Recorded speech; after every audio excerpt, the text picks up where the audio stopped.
Hi, I'm Robin Boyce with City Corner. Come on back because we're going to talk more about conflict resolution in St. Louis and a new citywide plan for St. Louis Public Schools.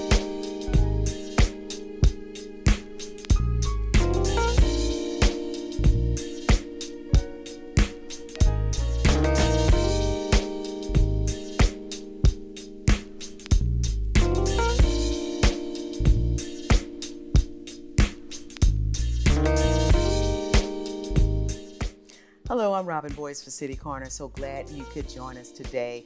We have a lot of great information to talk about in this next half hour or so. And with me in the studios right now is Mr. Wolf Smith, who is Executive Director of the Conflict Resolution Center for the City of St. Louis. Tell us more, Wolf, about the Conflict Resolution Center. I remember it getting its start a few years back. How's it going right now? It's going phenomenally. So we really started out as a community-based mediation center focused on helping neighbors resolve disputes amongst themselves. Since our start, we've been working with the City of St. Louis in order to provide support around employment-based conflicts. We do mediations between citizen and police.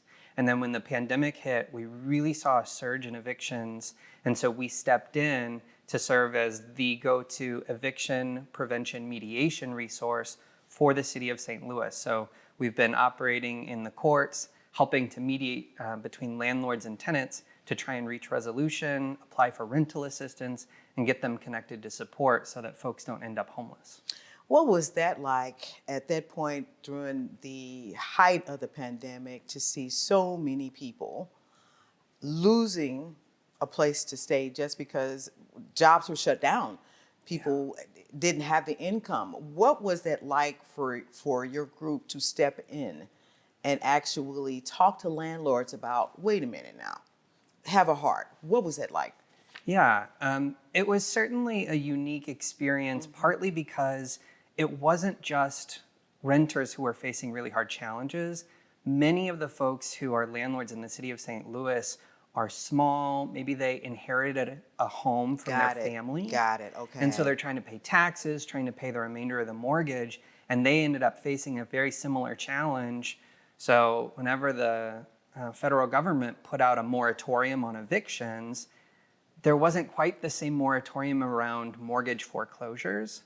So luckily we were able to help to try and reach resolution, try and find ways where folks who were not able to work anymore due to the pandemic could stay in their homes while also trying to find ways where the landlord could continue to pay their mortgage. That's interesting. Now, you mentioned working with conflicts between neighbors and individuals. That brings in the police. What is that relationship like? Between the neighbors or our relationship with the police? With the police and bringing and them coming in to help with that kind of I forget what they call it, to help bring it down before it just explodes.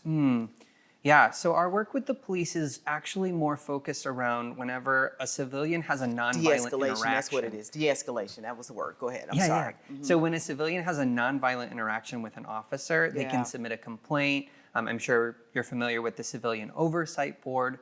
We are actually a step in the process. Gotcha. So if a civilian says, hey, I feel really wronged, I want to have a conversation with that officer and see if we can work things out, we help to mediate that conversation. And if both sides participate in good faith, it actually gets removed from the officer's permanent record. Really? Okay. Yeah, so it's an element of restorative justice. And so that means then if a conflict happened at that point and the police were called in before you guys got there, that could be a police report that's just thrown away, that's not against that person or what have you? So not quite. Okay. So we're not... So that type of response we typically call like an acute crisis resolution, right? And that's really not where we're stepping in. Ours is more if someone feels like they were wronged by an officer whenever we're doing police citizen, right? So let's say there's a traffic stop and someone says, what did you stop me for? And the officer's, well, you were doing whatever excuse.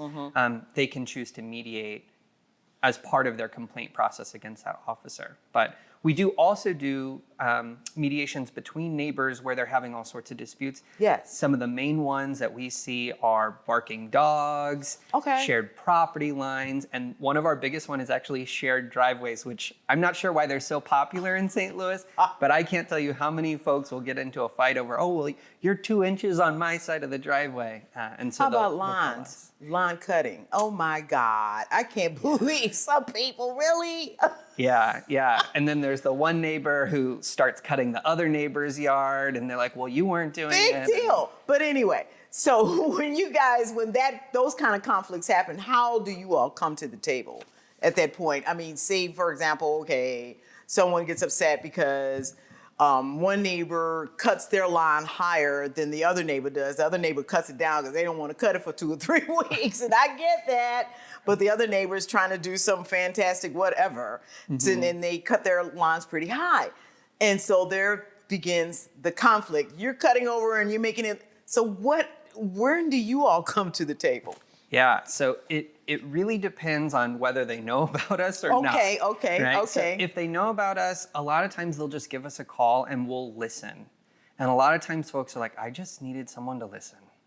And then honestly, they resolve it themselves. Really? Yeah, in many of those cases. For other folks, they want a little bit more support. So we'll help them by offering conflict coaching, which is where you talk to a mediator, you work through your options before you engage the other person. But then the most common one is actually the police end up called and the police say, why are we here? Here, take this business card for the Conflict Resolution Center. Give them a call. Do they really? Yeah. So the police are actually giving out your cards to let people know, now there's a group of people, we got to go solve some real crimes here. Here's some folks, boom, that you can give a call to help you guys work this thing out. Exactly. And all of our mediators are members of the community. So it's really a way for our community to help itself resolve conflicts that don't need to involve the police. What are some of the biggest things you want the St. Louis public to know? And this is only within St. Louis City? Yeah, right Okay. now we're only funded for St. Louis City. Okay, so what do you want St. Louis citizens to really know about your organization and how you can truly help? I would say the number one thing is if you're unsure, give us a call. Okay. A lot of folks wait until things are already at a violent or aggressive point. And the earlier that we can be involved, the more likely we are to help you work through solutions and try to find ways to make that relationship a little bit less tense before the police are called. So you all are great coaching mediators, I guess, that can be called ahead of time before it just gets totally out of hand. Yeah. You know, so does your organization have workshops? Do you go into the committee at ward meetings? Tell us, do you offer that service? Yeah, we do. So we're currently working to get into every one of the neighborhood associations in Okay. St. Louis, and there's a great deal of those. Yes. So we're working to really be in front of folks in that way. After we've started building those relationships, our goal is to have some more public prevention education. So in workplace settings, we offer this training around de-escalation and how to calm yourself in a conflict before interacting with someone else. And we're working on getting that out into the community in a really public way. And we want to make sure that we have a lot of support and buy-in before we just start offering workshops that no one's asked for. Exactly. So you do go on different jobs as well, if called, for help with reference to mediation. And what kind of cases have you had like that where a citizen from the city of St. Louis is working on a job that's located in the city? What happens there when you go in, and what kind of cases have you had? Yeah, so specifically for those types of mediations, we provide services for employees of the city of St. Louis Okay. and their subsidiary departments, so police, fire, etc. I got you. Okay. And we mediate all sorts of things in that context. We've had, this supervisor's not treating me fairly, and I've submitted an HR complaint, but I want to try mediation. Okay. All the way to, I'm not sure that this is a safe environment for me to work in. Okay. I'm considering leaving. Before I do that, I want to make sure that I feel heard. That way, if someone else is taking this job after me, they're not going to be put in an unsafe position. Wow. So you can actually go in and help shadow that situation or cloak that individual to help them stay protected while they're there. Because generally, what has happened in the past, I don't know what's going on now. If you complain about an employer, they'll generally try to get rid of you or whatever, because you're complaining about me and you work for me and da da da da da. But you all are able to come in and prevent those kind of things from happening then. Yeah, and one of the reasons we can do that is we are protected by mediator confidentiality. So Okay. anything said in a mediation it doesn't go to court. You can't be like, oh, well, in the mediation, so-and-so said. You can't do that, right? So folks are able to feel safe, and then the mediator's job is to make sure that they feel heard in that space. So we often find that just having that type of confidentiality and that ability to have that connection goes a long way at repairing really broken relationships. How can people get in contact with the Conflict Resolution Center? Are you all a brick and mortar, or are you an organization where folks can reach through websites and get the information that they need? Yeah, we do have a physical location, but we really encourage folks to go to our website, which is crcstl.org, or to just give us a call. We're more than happy to help folks in either one of those ways. Our website's really mobile friendly, so for those folks who are just on their phone to access the internet, really easy to get to us and really easy to just fill out a quick form, and we respond within at least 2 days. Okay, so you're an organization that can go out and help people, and the folks who work with the organization, you all have legal backgrounds. You're sociologists, psychologists. Tell us about the backgrounds of some of the people. Yeah, one of the coolest things is that we're a coalition of experiences and educational backgrounds. So I'm a lawyer and social worker. Yes. We've got other lawyers. We've got conflict resolution professionals. We've got psychologists. We've got teachers. We've got professors. So you've got a nice potpourri of professional individuals from the community who care, that can help people out. Exactly. I want to thank you so much, Wolf, for coming on. And we'd like to have you on back, and some of the other people with the organization, as soon as we get more people on the set. Yeah, that'd be great to just talk about some of these conflicts, or maybe doing a reenactment of a conflict that might happen to help some of our viewers out. Yeah. I thank you so much. Thank you so much. Thank you, Robin. Thank you for tuning in for this first half of the show. I'm Robin Boyce. We'll be right back with what's going on with the new great citywide plan for St. Louis City Public Schools.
Did you know dragging chains can spark a wildfire?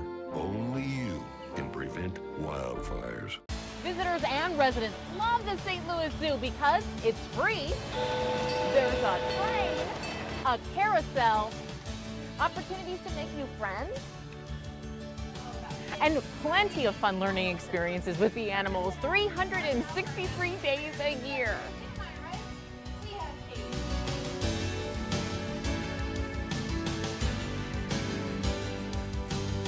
So come and experience St. Louis.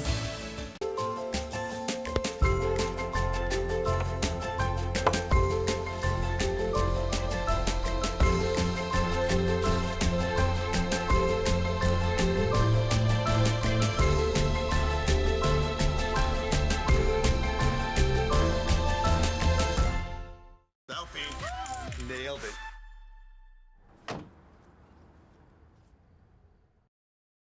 When I was in foster care, I never knew when I would have to move, so I always had my suitcase ready to go. Then one day, I was adopted. My new parents opened their hearts and home to me. My parents cook my favorite breakfast for me every morning. My parents take me on trips I never thought I would go on. They gave me a home and an even better reason to use that suitcase. My parents aren't perfect, but they're perfect for me. What I love about St. Louis is the 79 unique neighborhoods nestled into 108 city parks, including Forest Park, which is actually larger than Central Park in New York, and of course, the beautiful Tower Grove Park where I'm at now. Oh, the St. Louis Blues. We've got the St. Louis Surge, two-time WBCBL champions. We've got Harris Stowe, Wash U, St. Louis University, and of course, the 11-time World Series champion, St. Louis Cardinals. So come experience St. Louis.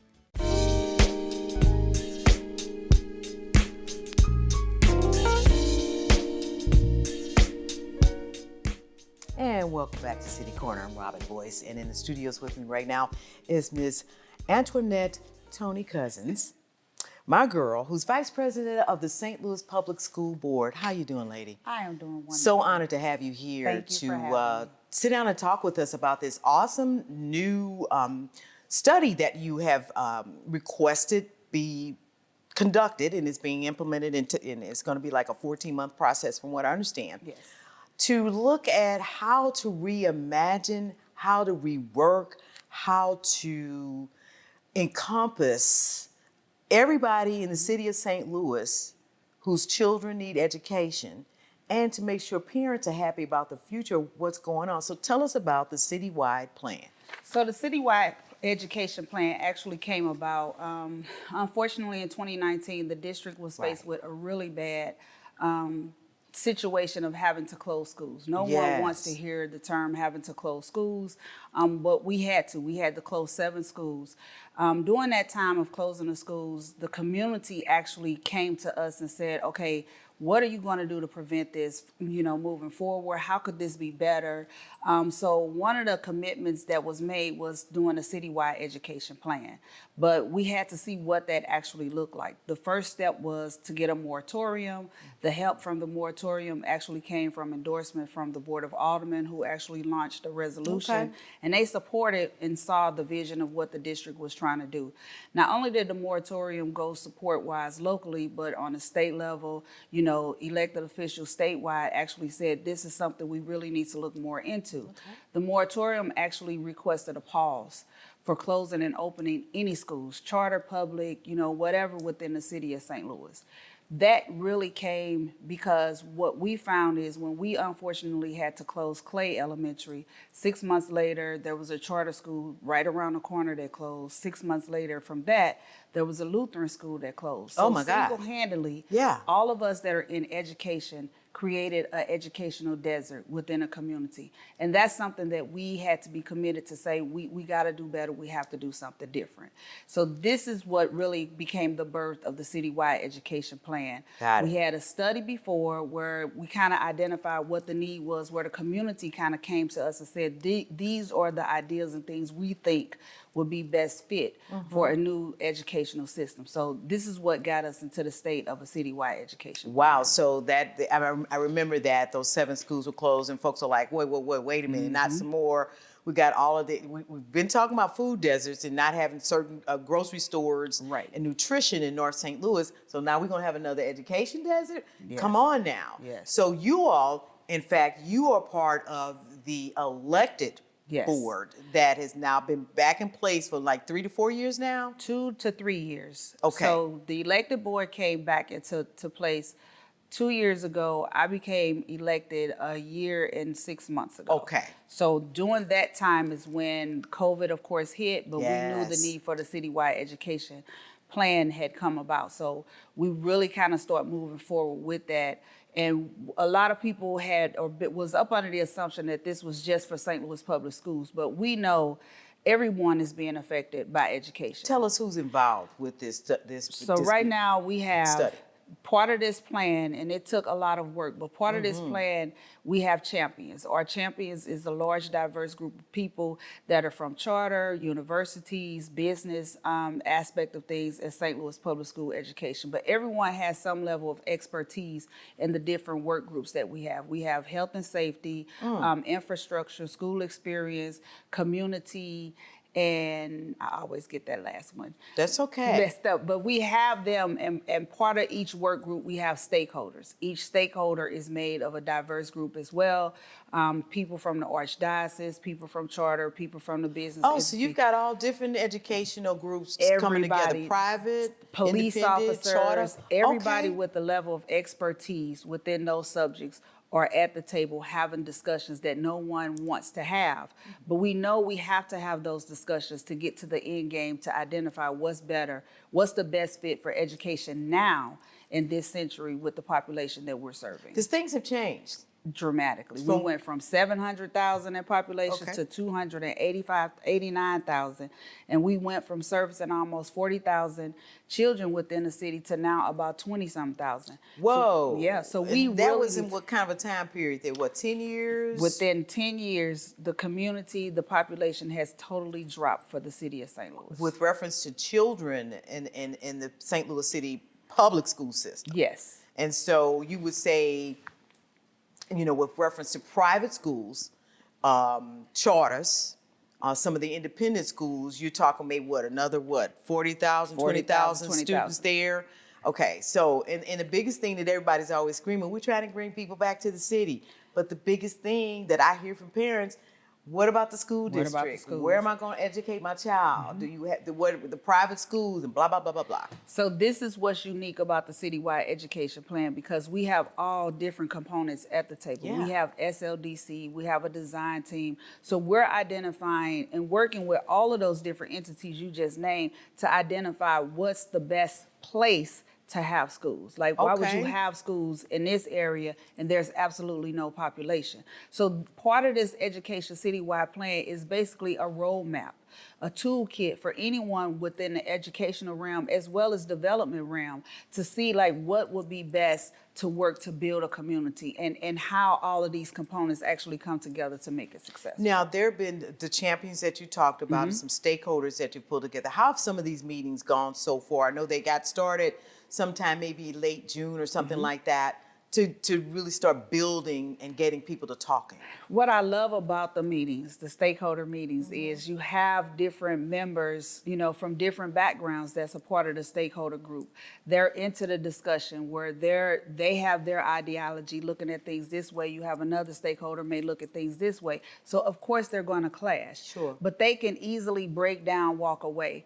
It's good, wholesome clashing, because now is what do we do after this? Okay, I'm seeing your perspective, I'm seeing your perspective, but how do we come together and focus on the root cause right now, and that is how do we make this a safe, educational, and healthy environment for our students? Is the whole community involved with this? Yes. And are they going to hear about what's going on with this report in the next 14 months? What we do is in phases. So what we've been doing is meeting for the last 3 or 4 months. Now we're having a public meeting where we're introducing to the public where we are at this point.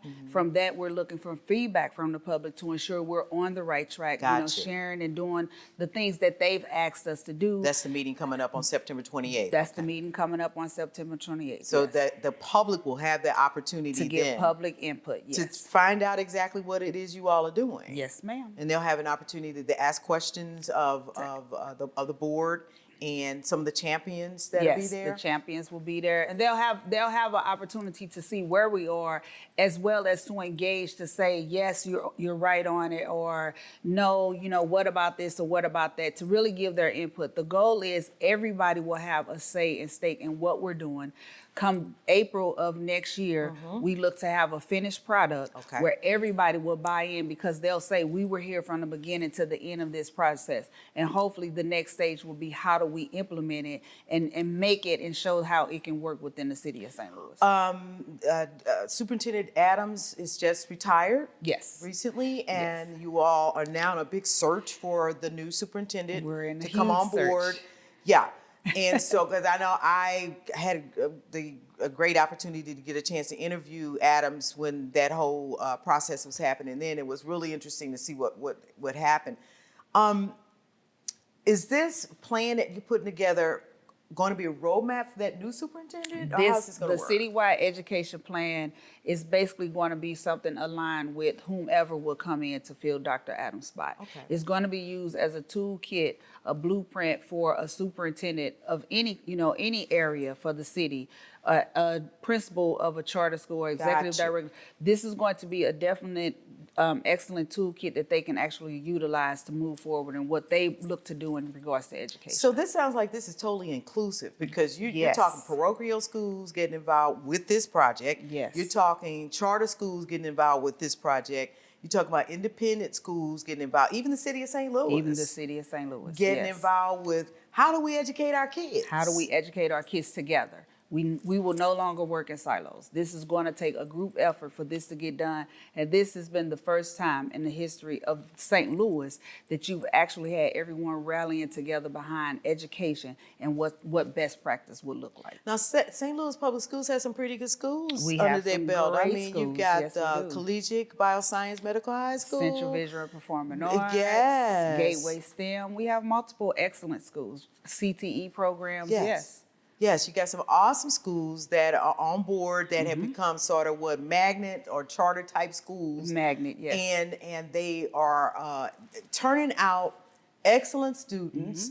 Top of the class. I think Metro is always one of those top Always up there. poppers, and Collegiate has just come on board and just blowing everybody out of the box. Yes, they and are. these are public schools. Public schools, free. You know. Free Yeah, public schools. these are schools that are like from what I understand, are in demand. Yes. And have waiting lists. Yes. for we do. folks to get their children in there to make a difference. And you would like to see that same kind of flavor move across the All board of our schools, yes. with the public school systems, Yes. and with the hopes that working with parochial, working with the independent schools and other educators in the area, that happens. Yes. The idea is everyone should be accountable.